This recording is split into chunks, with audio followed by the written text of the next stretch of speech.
जी welcome back नाज़रीन, आप देख रहे हैं न्यू न्यूज़ पर बजट की खुसूसी नशरियात। और जैसा कि ब्रेक पे जाने से पहले आपको बताया था कि सीनियर माहिर मईशत हैं, फॉर्मर फेडरल मिनिस्टर हैं for finance, doctor Miftah Ismail साहब हमारे साथ मौजूद होंगे। उन्होंने हमें ज्वाइन किया। बहुत शुक्रिया मिफ्ता आपका, आपके वक्त के लिए। बजट का दिन है। औरंगजेब साहब ने जब चार्ज संभाला था, मिफ्ता इस्माइल साहब अगर आपको याद हो, तो उन्होंने कुछ चीज़ों के ऊपर बड़ा क्लैरिटी से कहा जी कि मैं बड़ा क्लियर हूँ कि हमने अपने एक्सपेंडिचर्स को बिल्कुल कम करना है, हमें एक्सपेंडिचर रिफॉर्म की ज़रूरत है, हमने अपने रेवेन्यूज़ को बढ़ाना है, नए लोगों को रेवेन्यू नेट के अंदर लेकर आना है। आज 2-3 घंटे पहले बजट के आने से आपको लगता है कि इनमें से किसी चीज पर भी वो फोकस कर पाए हैं या कर पाएंगे बजट डॉक्यूमेंट के अंदर? गालिबन वो उन्होंने फोकस किया होगा या कोशिश की होगी, लेकिन इनमें से कोई भी चीज ऐसी नहीं होगी जिसकी हम जिक्र कर रहे हैं। सिवाय इसके कि शायद कुछ दुकानदारों को नेट में लेकर आ जाएं, लेकिन वो भी मुझे लगता है कि जो मैंने स्कीम सुनी है कि वो 2.5% जो है वो मैन्युफैक्चरर्स के ऊपर डाल देंगे कि आप दुकानदारों के बिहाफ पे जमा करवाएं।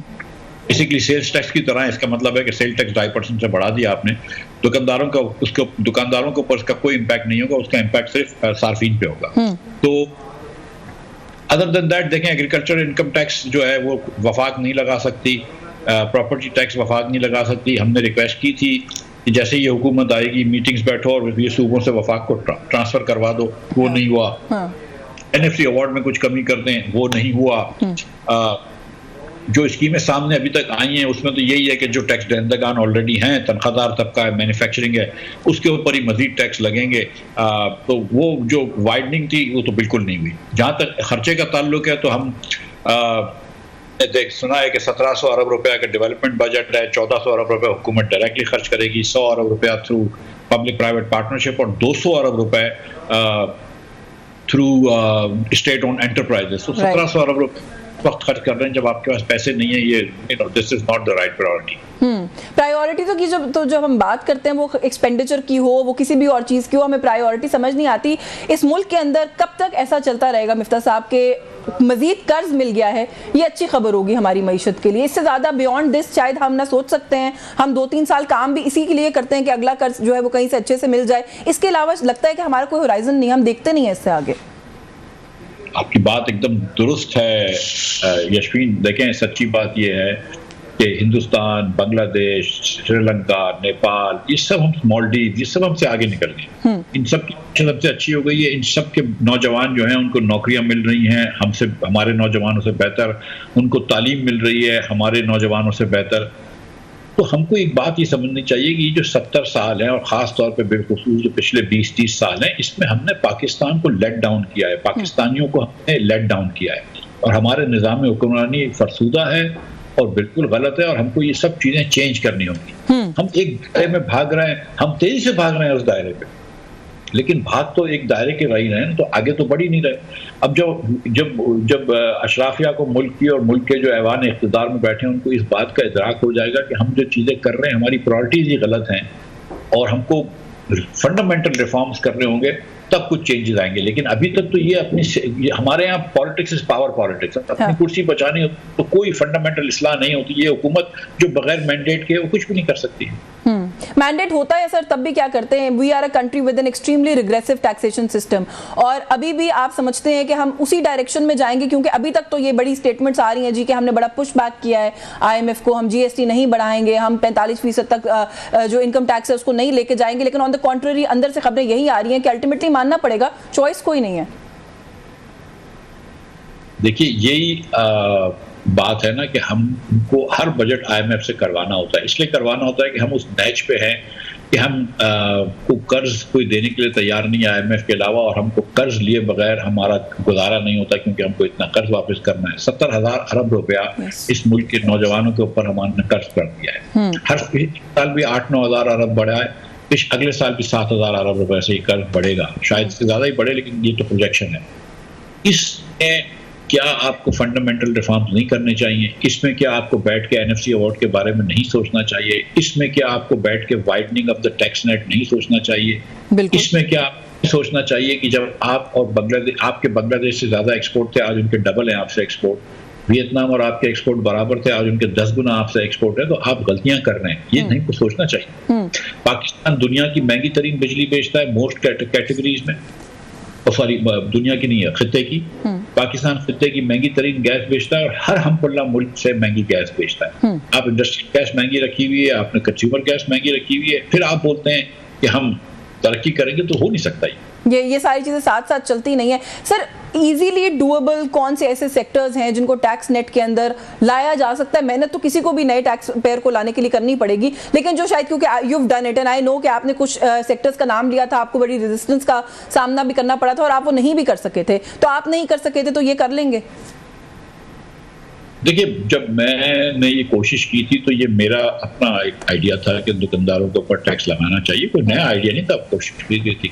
उस वक्त ये IMF की इंसिस्टेंस नहीं थी, ये नहीं था कि प्रोग्राम खत्म हो जाएगा IMF का। ठीक है। अब ये IMF कंडीशन है तो मेरे ख्याल से अब इनको करना पड़ेगा, लेकिन जिस तरीके से मैं सोच रहा हूँ, सुना है मैंने कि कर रहे हैं, वो ठीक नहीं है। फिक्स टैक्स पहले देना चाहिए, लेकिन अल्लाह करे ठीक, चलो कुछ तो हो। तो पहले तो दुकानदारों को टैक्स नेट पे लेके आना चाहिए और उसके बाद सब दुकानदारों को पहले लेकर आए। फिर बड़ी दुकानें हैं, जो सोने की दुकानें हैं, कार डीलरशिप्स हैं, डिजाइनर्स की दुकानें हैं, फर्नीचर्स की दुकानें हैं, उनको फिर थोड़ा सा आप ज्यादा टैक्स कर दें, और जो परचून की दुकानें हैं, पंसारी की, उसको कम टैक्स रहने दें। जो हमारे डॉक्टर हजरात हैं, आर्किटेक्ट्स हैं, लॉयर्स हैं, ये भी बहुत कम टैक्स देते हैं, शायद इनका टैक्स रेट कम कर दो, कटौती कुछ कम कर दो, लेकिन उनको नेट में लेकर आओ। फिर एग्रीकल्चरिस्ट जो है, एक आपने चोर दरवाजा रखा है, अरबोंपति लोग होते हैं, वो बोलते हैं हमारी एग्रीकल्चर इनकम है इसलिए हमारे ऊपर कोई टैक्स नहीं है, और ये ज्यादातर लेजिस्लेटर्स हर असेंबली में बैठे हुए वो यही कहते हैं। तो ये मुनासिब नहीं है। एक दुनिया में एक उसूल होता है हॉरिजॉन्टल इक्विटी, कि अगर आप नौकरी कर रहे हैं और पैसे कमा रहे हैं, या फार्मिंग कर रहे हैं पैसे कमा रहे हैं, या आपकी मतलब कोई और इन बिजनेस हो, बराबर टैक्स होना चाहिए। People with similar income should pay similar taxes. बिल्कुल ठीक है जी। ये पेनलाइज करके पॉसिबल होगा? इसके लिए हेवी पेनल्टीज रखनी पड़ेंगी, क्या करना पड़ेगा? क्योंकि हमें पता है कि ये एक ऐसा फ्रंट है जो हम जब भी खोलते हैं हमें उसमें मायूसी का सामना करना पड़ता है। अब अगर IMF की भी रिक्वायरमेंट है तो हम क्या करेंगे कि हम कर लेंगे अल्टीमेटली? देखिए, हुकूमत जो है ना, अगर जब चाहे तो अपनी रेट सेट कर सकती है, तो मेरा नहीं ख्याल है कि इतनी कोई बड़ी बात है। गुजारिश ये है कि आपको थोड़ी सी अपनी रेट सेट करनी होगी।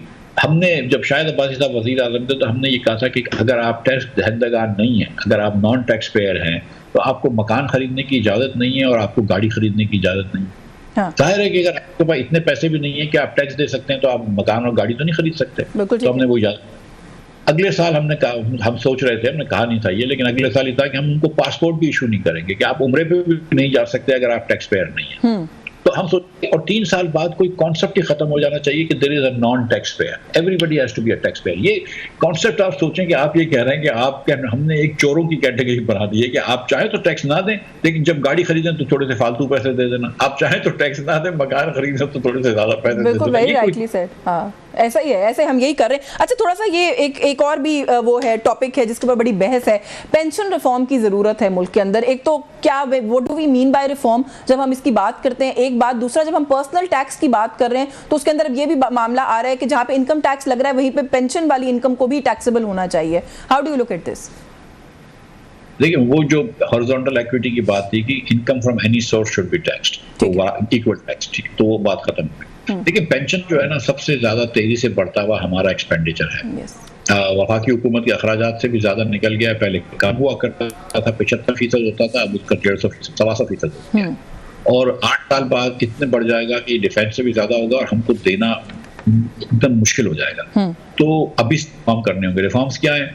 अभी इस वक्त ये है कि एक साहब अगर हुकूमत की नौकरी करते हैं और वो रिटायर होते हैं, उनको आप पेंशन देते हैं, उनका इंतकाल हो जाता है तो उनकी बेवा को पेंशन देते हैं, बेवा का इंतकाल हो जाता है तो उनकी नॉन मैरिड बेटी को पेंशन देते हैं, और फिर उसके बाद शायद माँ बाप को भी कुछ देते हैं। मतलब ये सिलसिला कभी खत्म नहीं होता। 15-20 साल नौकरी करी और जब बेटी छोटी होती है तो उसको जब आप खत्म करते हैं पेंशन से, तो 50 साल पेंशन दिए। आपने ये रिफॉर्म्स करने। कुछ लोग होते हैं जो हुकूमत की पेंशन भी ले रहे होते हैं और हुकूमत में नौकरी भी कर रहे होते हैं, तो वो खत्म करना है। कुछ लोगों की पेंशन तनख्वाहों से ज्यादा होती है, वो खत्म करना है। कुछ लोग ऐसे होते हैं जो 2 इदारों में काम कर चुके हैं, तो 2 इदारों से पेंशन ले रहे हैं हुकूमत के, वो खत्म करना है। तो बहुत सारी चीजें हैं जिस आसानी से 50, 60, 100 अरब रुपए तो बचा सकते हैं। बिल्कुल ठीक है, तो ये एक हेड है जिसको देखा जा सकता है। एक्सपेंडिचर की क्योंकि हम बात कर रहे हैं, पीएसडीपी को पब्लिक प्राइवेट पार्टनरशिप के मॉडल पर लेके जाएंगे, ये भी औरंगजेब साहब ने कहा था, लेकिन अभी हमने देखा है कि एक बहुत बड़ा अमाउंट पीएसडीपी के लिए अलग कर दिया गया है और मैंने कहीं पे कोई डिस्कशन नहीं सुनी है टू दिस इफेक्ट कि आपको इस तरह का मॉडल लेकर आ रहे हैं। एक दो सक्सेसफुल मॉडल्स शायद सिंध के अंदर मौजूद हैं पब्लिक प्राइवेट पार्टनरशिप के when it comes to the development sector, लेकिन इससे ज्यादा कोई मिसाल भी नहीं मिलती पाकिस्तान के अंदर। रियलिस्टिक आइडिया था जो शुरू में फ्लोट किया गया था या अनरियलिस्टिक था इसलिए कर नहीं सके?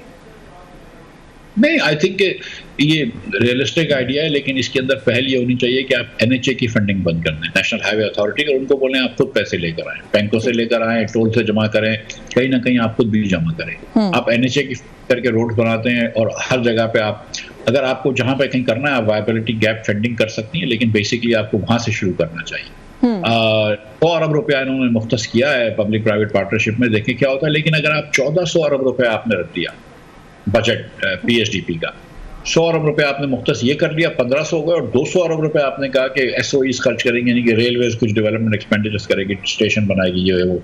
तो जब आप 1700 अरब रुपए कर रहे हैं इस वक्त, जब आपके पास पैसे नहीं है, आप 40% से ज्यादा परसेंटेज हम टैक्स बढ़ाएंगे लोगों का, और आप टैक्स दहंदगान भी नहीं बढ़ा रहे, तो आप उन लोगों को निचोड़ रहे हैं। इस वक्त इतना खर्चा करने की जरूरत क्या थी? मतलब थोड़ा सा कर सकते थे। हुकूमत को कहीं ना कहीं तो नजरसानी अपने खर्चात पे करनी चाहिए। नहीं वैसे, लेकिन पीएसडीपी डोंट यू थिंक ये तो होता ही कट लगाने के लिए है, कभी पूरा तो हम यूज करते भी नहीं, हम काट ही देते हैं बीच में उसको जाके, तो इतना शायद सोचना भी नहीं चाहिए इसके बारे में।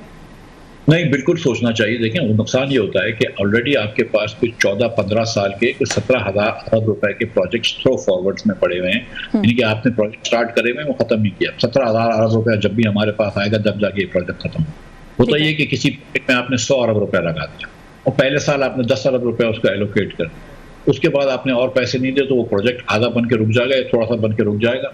उसके बाद अगले साल उस प्रोजेक्ट की कॉस्ट भी बढ़ जाएगी, लेकिन वो 10 अरब रुपया भी आपके ज़ाया हो गए, फिर से आपको मोबिलाइजेशन फीस देनी पड़ेगी, डीमोबिलाइजेशन फीस देनी पड़ेगी, पड़ जाएगी।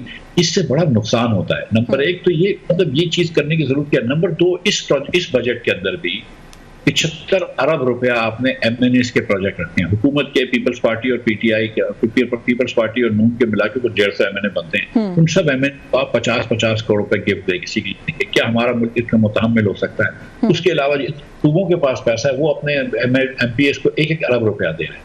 अब ये आप मतलब 500 अरब 600 अरब रुपया आप एमएनएस के प्रोजेक्ट पे खर्च कर रहे हैं इस वक्त, और आप टैक्स ले रहे हैं, तो ये ज्यादती नहीं है? बिल्कुल। अच्छा, एक मेजर चंक जो है वो सर अगेन इस दफा बड़ा जंप बताया जा रहा है, जो प्रोजेक्शंस आ रही हैं उसके अंदर कि डिफेंस बजट का होगा, डिफेंस इक्विपमेंट प्रोक्योरमेंट की मद के अंदर भी बहुत बड़ी अमाउंट है जो शायद रखी गई है। मैंने जो सुना है वो 2100 अरब रुपया डिफेंस का एक्सपेंडिचर है, तो मेरे ख्याल है कम होगा, लेकिन अगर आप वो डॉलर्स के अंदर गिने तो वो शायद कम हो जाता है। उसके अंदर डिफेंस के अंदर ये कि क्योंकि उनकी जो प्रोक्योरमेंट होती है वो कुछ डॉलरों में होती है, तो वहां पे इनको एक वो लगती है, लेकिन रुपए में कम नहीं हुआ, बिल्कुल नहीं हुआ। बिल्कुल एग्जैक्टली उसके अंदर कमी जो है वो नहीं हुई है। अच्छा, क्योंकि अभी हम पब्लिक प्राइवेट पार्टनरशिप की बात कर रहे थे, एक सवाल ये भी पूछा जा रहा है कि हम किसी भी एरिया के अंदर पब्लिक प्राइवेट पार्टनरशिप के मॉडल के बारे में क्या सोचने की पोजीशन में है, क्योंकि प्राइवेट सेक्टर जो है, जो ऑलरेडी उनका एग्जिस्टिंग सेक्टर है, जहां पे वो ऑलरेडी काम कर रहा है, वो वहीं पर फर्दर इन्वेस्ट करने को, उसको एक्सपैंड करने को शाय है। मुल्क की इकोनॉमिक सिचुएशन को देखकर वो नए एवेन्यूज में क्यों इन्वेस्ट करेंगे?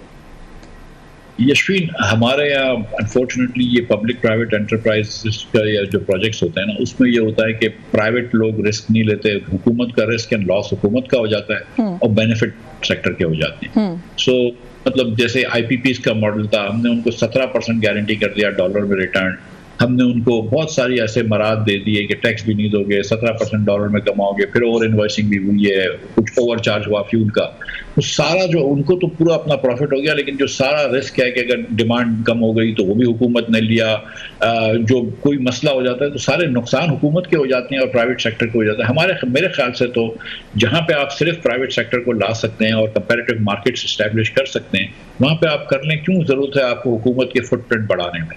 आप किसी थाने में चले जाएं, कराची से लेकर गिलगित तक पाकिस्तान के किसी थाने में चले जाएं, 15 मिनट में आपको इस मुल्क की हुक्मरानी नजर आ जाती है। किसी कचहरी में चले जाएं, 10 मिनट में आपको हुकूमत की हुक्मरानी नजर आ जाती है। इस हुकूमत की हुक्मरानी को क्यों एक्सपेंड करना है? इसको तो श्रिंक करें।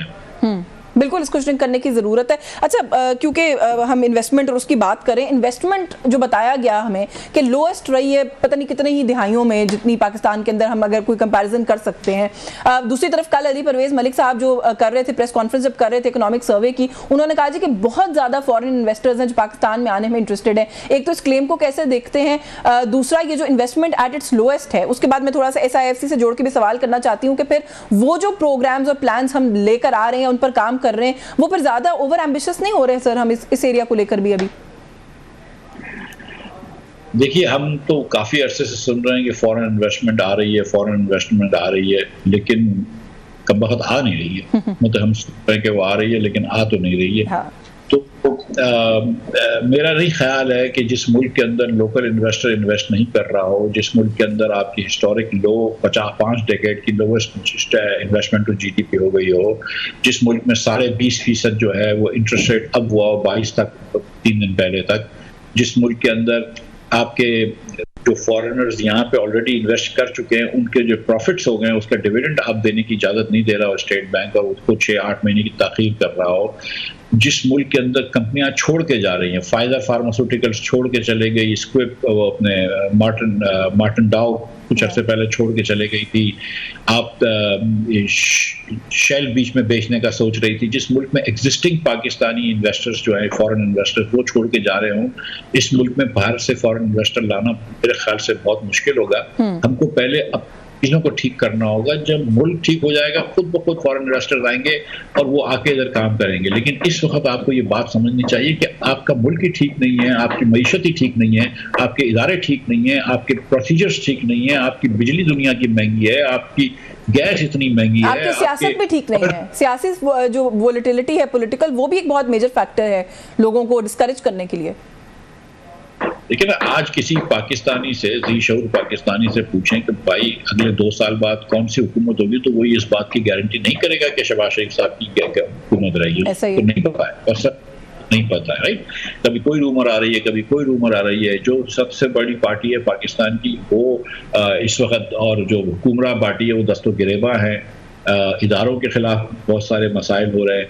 तो मेरा ख्याल है कि मतलब फॉरेन इन्वेस्टर्स जो 10 साल 5 साल पाकिस्तान में इन्वेस्ट करता है थोड़ा सा तो सोचता होगा ना कि यार ये पाकिस्तान की सियासत कहाँ जा रही है, कौन आ जाएगा कौन नहीं रहेगा, तो थोड़ा सा मेरे ख्याल से इससे नुकसान होता है। लेकिन जो आज खुशाइन बात मैंने सुनी वो ये है कि इमरान खान साहब ने ये फैसला फरमा लिया है कि वो अपने पार्टी के लीडरान को उन्होंने कहा कि हुकूमत से मुज़ाकरात शुरू करो, तो अल्लाह ताला करे कि ये इस इम्पास से निकले, कोई नए लड़ाई से निकले। बिल्कुल, क्योंकि मुल्क की मईशत की बात करें, सियासत की बात करें, ग्रैंड डायलॉग जो है उसके अलावा शायद कोई ऑप्शन नहीं। अगर मैं सर आपसे ये सवाल करूं कि PDM हुकूमत के दौर में लिए गए कुछ ऐसे इकोनॉमिक डिसीजंस जो आज के बजट के अंदर जिनका खमियाजा आप समझते हैं कि अवाम को भुगतना पड़ सकता है। सवाल मैं इसलिए करी हूँ कि कल एक छोटा सा इशारा औरंगजेब साहब ने अपनी प्रेस कॉन्फ्रेंस में भी किया। उन्होंने कहा जी कि जो स्टैंड बाय एग्रीमेंट था उसके साथ IMF के साथ, उसके अंदर जो कुछ डिले हमसे हो गया उसकी वजह से कुछ उतनी फिस्कल ईजिंग नहीं हो सकी जितनी हो सकती थी, हमने अपनी स्पेस को थोड़ा श्रिंक किया। तो वो कहीं ना कहीं डार साहब को कह रहे थे कि वो अगर जल्दी चले जाते IMF के पास तो ये मसला हल हो जाता। आपके नजदीक कौन सी ऐसी पॉलिसी डिसीजंस गलत हुए हैं जो आज भी फेस करना पड़ेंगे इस मुल्क के अवाम को?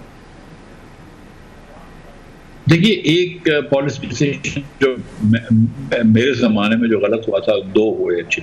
वो एक तो ये हमने 3 महीने डिले करी, हमने पेट्रोल प्राइसेस और डीजल प्राइसेस फिलफॉर नहीं बढ़ाई और हुकूमत नुकसान करती रही और $1.5 अरब हमने एक्स्ट्रा इंपोर्ट कर लिया और हम दुनिया भर में क्रेडिबिलिटी भी खराब हुई। एक ये हुआ।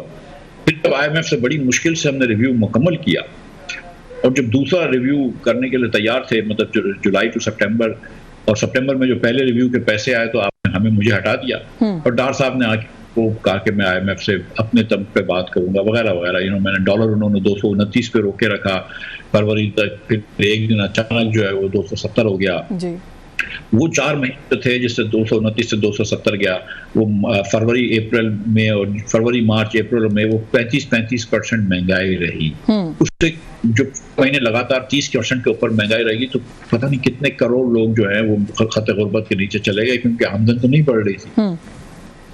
तो एक ये जो थे कि एक पेट्रोल देर से महंगा किया उस वक्त कर लेते, और दूसरा ये जो IMF का रिव्यू अगर नवंबर में मुकम्मल हो जाता, नवंबर 22 में, तो ये जो झटके आए मईशत को, जो डॉलर ऊपर गया फिर डॉलर नीचे आया, ये झटके नहीं आते और एक स्मूथली चीजें चल रही होती, इन्फ्लेशन भी कंट्रोल हो चुका होता अब तक तो ये मेरे ख्याल से गलती थी। फिर तो अल्लाह ताला का करम है कि शहबाज शरीफ साहब ने जून के अंदर उनको बचाया है मुल्क को डिफॉल्ट से, और जाके वो डार साहब को इधर छोड़ के उन्होंने एग्रीमेंट कर लिया, वरना तो बड़ा मुश्किल हो जाता। अच्छा सर, इस वक्त एक पैनिक, एक अनसर्टेनिटी मईशत के अंदर क्यों है? जो फाइनेंस मिनिस्टर है वो कहते हैं कि we are off to a very strong start to a fiscal year, जो कल उन्होंने प्रेस कॉन्फ्रेंस की, अगर आपने सुना हो तो वो तो बड़े पूरा एतमाद दिखाई दिया। अच्छा, फिर इन्फ्लेशन के फिगर्स की बात करें तो पिछले 2-3 हफ्ते से, although it's not a trend, लेकिन वो नजर आ रहा है कि कुछ बेहतरी उसके उन नंबर्स के अंदर भी आ रही है। करंट अकाउंट डेफिसिट की बात करें, वो भी कुछ कंटेन करने में हम कामयाब हुए। Again it's not a trend, लेकिन एटलीस्ट हम उस ट्रैजेक्टरी पर खुद को देख रहे हैं। तो ये कुछ चीजें तो ऐसी हैं जो कि मस्बत होनी चाहिए, तो इसकी वजह से पॉजिटिविटी क्यों नहीं नजर आती? अभी भी क्यों इतना पेसिमिज्म है इकोनॉमी में? देखिए, इन्फ्लेशन का नंबर तो कम हुआ है, इसमें कोई डाउट ही नहीं है। 11% आ गया आपका मई का नंबर। जो उसमें गलती की है स्टेट बैंक ने, वो पहले इंटरेस्ट रेट जो कल इन्होंने 1.5% कम किया, कम से कम 2% करना चाहिए था। मैं समझता हूँ 3% करना चाहिए। ये स्टेट बैंक की है और उसका खमियाजा खासतौर पे मुल्क भर जाएगा और आवाम भरेगी, और आप फिर आपकी ग्रोथ हो रहेगी। तो ये एक स्टेट बैंक ने गलती करी है। इसकी अगर स्टेट बैंक 2 या 2.5% कर लेती या 3, तो बहुत मेरे ख्याल से मार्केट चेंज हो जाती। एक तो ये है। ठीक है। और ये कि इतनी रूमर आ रही है कि आप 45% टैक्स कर देंगे, आप डिविडेंड के ऊपर पूरा टैक्स लगा देंगे, जो डबल टैक्सेशन हो गया, आपने गेन्स के ऊपर टैक्स लगा रहे हैं, तो उसकी खबरों से भी लोग हिल गए।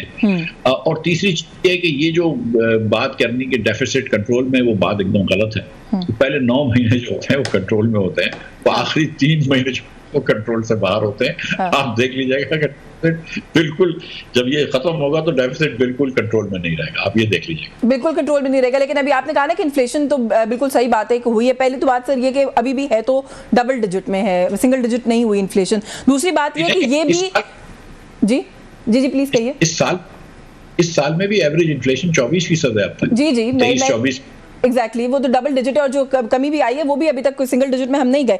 लेकिन सर उसके अलावा ऑन टॉप ऑफ दैट, अभी आपने कहा ना कि वो जो डेफिसिट है वो कंट्रोल में नहीं रहेगा। आज बजट पेश होने के बाद सर इन्फ्लेशन भी कंट्रोल में रहेगी आपके ख्याल में, या वो भी बस इतना ही था?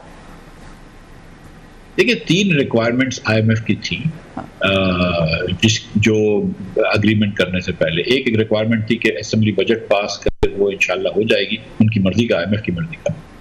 दूसरा ये कि जो एनुअल प्राइस इंक्रीज होती है या रीबेसिंग कहते हैं उसको, पावर की और गैस की, दूसरी और तीसरी रिक्वायरमेंट ये थी, वो हो जाए। तो आपके जुलाई से पावर और गैस के बिल्स बढ़ेंगे तो अगस्त के आपके बिल भी ज्यादा आएंगे, जुलाई गैस के, तो उससे थोड़ी सी महंगाई पे आएगा ऐसा इफेक्ट। और हमने जो सुना है कि 30 रुपए जो है वो लेवी बढ़ाई जा रही है पेट्रोलियम प्रोडक्ट्स पे, और वो अगले 6 महीने में बढ़ेगी, तो उससे भी अफेक्ट आएगा। तो अगर तो दुनिया की कमोडिटी प्राइसेस जो कि आजकल नीचे हैं और नीचे ही जाती रहें, और तेल की कीमतें बैनुल-अक़वामी मंडी के अंदर कम होती रहें, तो ठीक है। लेकिन अगर ये भी चीज़ें बढ़ना शुरू हो जाएं तो फिर बड़ा मुश्किल हो जाएगा। लेकिन दुआ करें कि दुनिया के अंदर जो है वो गंदम की, चावल की, कपास की, और ख़ास तौर पर जो क्रूड ऑयल है उसकी कीमत कम रहे। बिल्कुल ठीक है। अच्छा, तो थोड़ा सा प्राइवेटाइजेशन पर भी मैं चाह रही हूँ, मैं आपसे जरूर कमेंट लूँ कि प्राइवेटाइजेशन, नून लीग की अगर बात करें, देव ऑलवेज बिन प्रो प्राइवेटाइजेशन, बल्कि माजी में कुछ सक्सेसफुल मॉडल्स भी हमारे पास उसके मौजूद हैं। MCB की बात कर लें, इस तरह की 1-2 और मिसालें हैं। लेकिन इस वक्त जो पॉलिटिकल मॉडल है विद पीपल्स पार्टी, एक तो पता नहीं मुमकिन कितना होगा कितना नहीं होगा, लेकिन इस सिनेरियो के अंदर भी औरंगजेब साहब कहते हैं कि हम डिस्कोर्स को भी प्राइवेटाइज करेंगे, हमारे पास और कोई ऑप्शन नहीं है। Do you think this is the right way to go? करना चाहिए पावर डिस्ट्रीब्यूशन कंपनीज को प्राइवेटाइज? देखिए, नून में भी 2 सोच हैं। एक मियां नवाज शरीफ की सोच है जो कि प्राइवेटाइजेशन के हक में है, वो चाहते हैं कि हर चीज प्राइवेटाइज हो। ठीक है। लेकिन मियां शरीफ साहब की और इसाक डार साहब की जो सोच है वो प्राइवेटाइजेशन के हक में नहीं है। बिलखुसूस ये जो ज़ुबैर साहब भी कह चुके हैं कि पिछले भी मियां साहब के दौर में डिस्कोस की प्राइवेटाइजेशन, PIA की प्राइवेटाइजेशन डार साहब ने रुकवाई थी। लेकिन अब PIA तो खैर बहुत ज्यादा केयरटेकर ने काम करा है, तो PIA की प्राइवेटाइजेशन तो हो जाएगी। एक और मसला जो है, अब मेरे ख्याल से मैंने सुना है कि शहबाज शरीफ साहब भी प्राइवेटाइजेशन के हक में आ गए हैं, लेकिन अब डार साहब का एक वो है इशू। एक जो मैंने चीज सुनी है वो ये, जो मुझे पता है एक चीज के 460 दिन लगते हैं अगर हर चीज स्मूथली चले प्राइवेटाइजेशन के कानून के तहत। तो हमको कानून साजी करनी पड़ेगी, इसके कानून को आसान करना पड़ेगा, और कानून अगर आसान हो जाएगा तो फिर प्राइवेटाइजेशन हो सकेगी। दूसरी बात जो है वो ये कि जब तक ये नैब रहेगा तो बहुत ज़्यादा रिलक्टेंस होता है ब्यूरोक्रेसी के पास कि वो कोई भी प्राइवेटाइजेशन की फाइल आगे करे। तो मुस्लिम लीग के ये उसमें भी था, मंशूर में भी, कि हम नैब खत्म कर देंगे, लेकिन एक तरफ मंशूर में आप कह रहे थे कि नैब खत्म कर देंगे, दूसरी तरफ आपने 14 दिन से 40 दिन पे ले आए अरेस्ट आउट कॉज। तो ये एकदम सर अभी हुकूमत में है ना, हुकूमत में जब होते हैं तो ये बड़े हुए रिमांड और चीजें सूट करती हैं, जब हुकूमत में नहीं होते फिर ये काले कवानीन होते हैं। ये तो अनफॉर्चुनेट एक बात है, लेकिन है ऐसे ही। सर प्राइवेटाइजेशन की हम बात करें, डिस्कोर्स को प्राइवेटाइज करना is it a good formula? क्योंकि कराची इलेक्ट्रिक की मिसाल दी जाती है और कहा जाता है कि उनकी परफॉर्मेंस कोई अच्छी तो नहीं हुई प्राइवेटाइजेशन के बाद, और पंजाब की कुछ डिस्कोर्स की मिसाल दी जाती है, फैसलाबाद की है, गुजरांवाला की, लाहौर की, कि ये तो बड़ा अच्छा परफॉर्म कर रहे हैं। तो फिर ये एक जनरल पॉलिसी क्यों होनी चाहिए कि सबको प्राइवेटाइज कर दें? कराची इलेक्ट्रिक की प्राइवेटाइजेशन के बहुत फायदे हुए हैं हुकूमत पाकिस्तान को, और जो उनकी बिल कलेक्शन का रेट था वो अच्छा इन्होंने कर लिया, जो इनकी ट्रांसमिशन डिस्ट्रीब्यूशन प्रोसेस थे वो अच्छे कर लिए, लेकिन प्राइवेटाइजेशन के अंदर हमने कुछ गलतियां करी हैं। मेरा ये ज़ाती ख्याल है कि जिस डिस्ट्रीब्यूशन को साथ जनरेशन नहीं होनी चाहिए, कि इलेक्ट्रिक अगर बिजली डिस्ट्रीब्यूट करती है तो वो जनरेट खुद नहीं करना चाहिए, उसको किसी मार्केट से खरीदना चाहिए। उसके साथ साथ हमने सही कुछ कवानीन नहीं बनाए, तो सिंध हुकूमत के इलेक्ट्रिक को पैसे नहीं देती थी, वो और फेडरल गवर्नमेंट के पैसे रोक लेती थी, वो एक मसला था, उसको सॉल्व करना चाहिए। तो जब आइंदा आप प्राइवेटाइज करें तो ये जो गलतियां हुई हैं इनसे सीखें और आप प्राइवेटाइज करें, आप देखेंगे कि ये जो प्राइवेटाइजेशन है ये बेहतर हो जाएगी। रेगुलेशन भी सर बड़ी स्ट्रिक्ट करनी पड़ती है, if I am not wrong. हमारे पास क्या उस तरह के मैकेनिज्म्स और वो स्ट्रक्चर्स और वो विल है टू रेगुलेट? अगर क्योंकि जब एक दफा ये कंपनीज प्राइवेटाइज हो जाती हैं फिर तो उनकी एक तरह की मोनोपोली हो जाती है। नहीं, ये तो देखें ना, ये तो है ही नेचुरल मोनोपोलीज, क्योंकि आप एरिया के अंदर लाइसेंसेस देंगे, लेकिन उसके अंदर आप जो है वो लास्ट माइल पे मोनोपोली खत्म करते हैं। और हमने ये क्या करते हैं कि हम ऐसा करते हैं कि मिफ्ता ने अपने बहनोई को लगा लिया, यशवीन ने अपने भतीजे को लगा लिया रेगुलेटर्स के अंदर, और इंडिपेंडेंट लोग नहीं लेके आते economist and people who understand this sector regulate करने के लिए। तो एक तो क्या रेगुलेटर में स्टाफ अच्छा होना है, दूसरा हुकूमत के मसला होता है तो हुकूमत के दबाव से रेगुलेटर्स हुकूमत की बात मानते। अगर रेगुलेटर्स हों और ये प्राइवेट कंपनियां हों, लेकिन देखें मार्केट मैकेनिज्म से अच्छी कोई चीज नहीं होती, तो वी नीड टू हैव सारे जनरेटर्स जो हैं वो बिजली बेचें, हुकूमत का किसी से कॉन्ट्रैक्ट ना हो, और डिस्ट्रीब्यूशन जो है वो कर रहे हो, लेकिन उसके अंदर आप दो कदगाने लगाएं कि एक तो आपको ये कि मैक्सिमम प्रॉफिट कितना हो सकता है, लेकिन दूसरा आप भी देखें कि भाई दूसरे ममालिक में क्या हो रहा है। अगर बांग्लादेश में ₹1 पर यूनिट के अंदर बिजली तकसीम हो रही है तो हम तुमको ₹1.5 नहीं देंगे, हम तुमको भी कहेंगे कि ₹1 दो, तुम ₹6 तो मांग ही नहीं सकते हो जो आजकल कर रहे हैं। और अगर बिल नहीं लेके आते तो ये आपका कसूर है, हमारा कसूर नहीं। तो रेगुलेशन जो है उसको सही करना होगा। लेकिन देखें ना, आपके पास सिंध के जो दही सिंध के जो 2 डिस्कोज हैं, केपी का जो डिस्कोज हैं, बलूचिस्तान के जो डिस्कोज है, वो तो आधे पैसे जो हैं वो जो कलेक्ट नहीं कर पाते डिस्ट्रीब्यूशन लॉसेस के बिल कलेक्शन के बाद, तो उनको ठीक करना जरूरी है। सर आखिर में बस ये कह दीजिए कि आज के बजट से आपकी क्या एक्सपेक्टेशन है, या आप समझते हैं कि कोई 1-2 एरियाज जिन पर आपकी ज्यादा तवज्जो होगी और आप देखना चाहेंगे कि हुकूमत उन पर क्या ऐलानात करती है? यशवीन, मेरी 59 साल की उम्र है, मैं इतना हो गई है मेरी कि मैं बजट से उम्मीद तो नहीं लेना है मेरे ख्याल से। अगर बात बजट से उम्मीद की है तो फिर सुलह कर लेते हैं। क्योंकि हर दफा बजट ट्रांसमिशन के दौरान हम ये डिस्कशन करते हैं कि क्या बजट अवाम दोस्त होगा। मेरा ख्याल है इस दफा वो डिबेट ही गवर्नमेंट ने खत्म कर दिया, ये कह के कोई अवाम दोस्ती नहीं हो रही इस दफा, हमारी मजबूरी है। तो मेरा ख्याल है वो आप पर ही बात है कि फिर सुलह कर लेते हैं। चले, बहुत शुक्रिया आपका मिफ्ता इस्माइल साहब, आपने ट्रांसमिशन में हमें वक्त दिया on a very important day, और डॉक्टर मिफ्ता इस्माइल साहब मौजूद थे। उन्होंने कहा जी कि बजट से एक्सपेक्टेशन जो है वो इस पॉइंट के ऊपर शायद ना ही लगाई जाए तो बेहतर है, क्योंकि इस वक्त जो मुश्किल माशी सूरत हाल है मेरा ख्याल है वो हम सबके सामने है, और उसमें से कितना ही बचा के हुकूमत निकल सकती है, ये एक बहुत $1 मिलियन क्वेश्चन है। बजट के अनाउंसमेंट के बाद जो है मैं दोबारा आपके साथ ट्रांसमिशन में होंगी, और उसके वक्त हम डिस्कस करेंगे कि कहाँ से बचने में कामयाब हुए, कौन सी चीज़ें ऐसी हैं जो कि हमें उस वक्त लगेगा कि जो कि सिर्फ IMF की डिक्टेट के ऊपर की गई हैं, और कौन सी चीजें ऐसी हैं जिसके अंदर अवाम का वेलफेयर जो है उसको जहन में रख के चीजें जो है वो अनाउंस की गई हैं। इस पर बात करेंगे ट्रांसमिशन के अगले हिस्से में। इस वक्त तक के लिए मुझे इजाजत दीजिए, अल्लाह हाफिज।